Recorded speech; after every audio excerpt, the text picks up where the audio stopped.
Francisco Largo Caballero was a Spanish politician and trade unionist. He was one of the historic leaders of the Spanish Socialist Workers Party and of the Workers' General Union. In 1936 and 1937, Caballero served as the Prime Minister of the Second Spanish Republic during the Spanish Civil War. Biography. Early years. Born in Madrid. As a young man, he made his living stuccoing walls. He participated in a construction workers' strike in 1890 and joined the PSOE in 1894. Upon the death in 1925 of party founder Pablo Iglesias, he succeeded him as head of the party and of the UGT.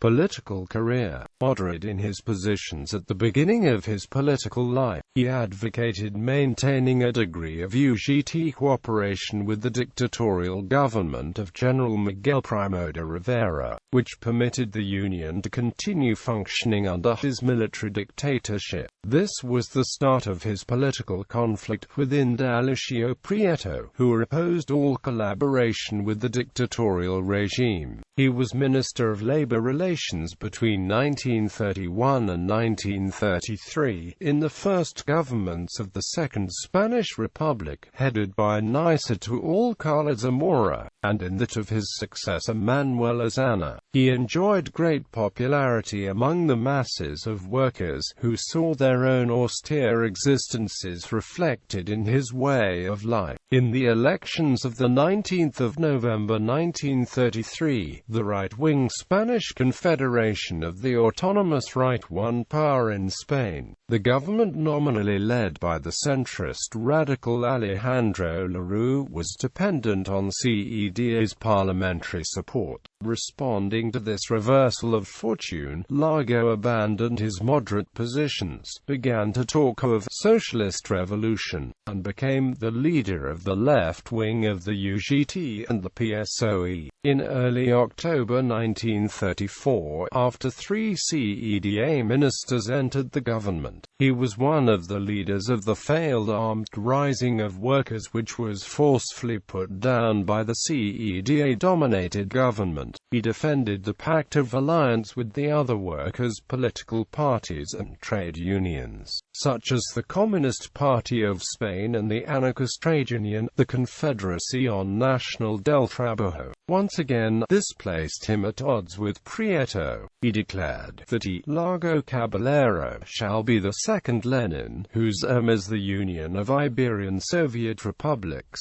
After the Popular Front won the elections in February 1936, President Manuel Azana proposed that Prieto join the government, but Largo blocked these attempts at collaboration between PSOE and the Republican government. Largo dismissed fears of a military coup, and predicted that, were it to happen, a general strike would defeat it, opening the door to the workers' revolution. In the event, the coup attempt by the colonial army and the right came on the 17th of July 1936.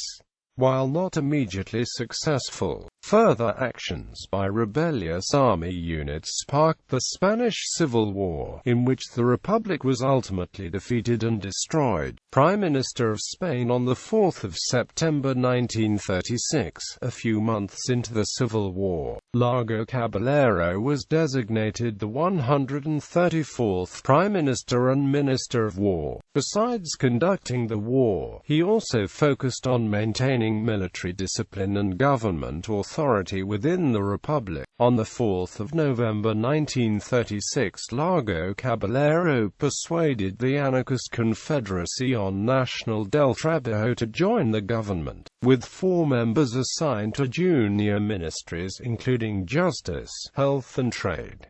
The decision was controversial, with the CNT members. The Barcelona May Days led to a governmental crisis that forced Caballero to resign on 17 May 1937. Juan Negrin, also a member of the PSOE, was appointed Prime Minister in his stead.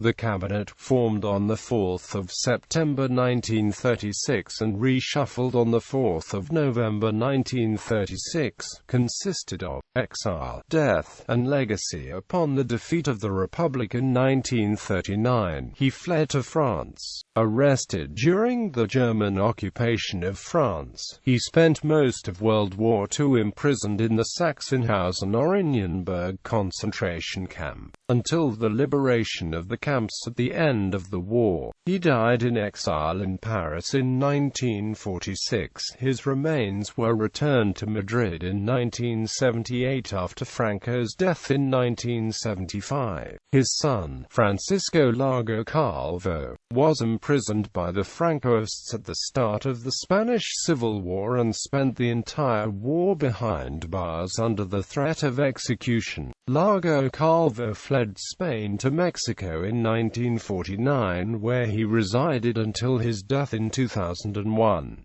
He is survived by his granddaughter, Sonia Largo Lelis, his great-grandsons, Ryan and Chris Lelis, and his great-great-granddaughter, Riley Lelis.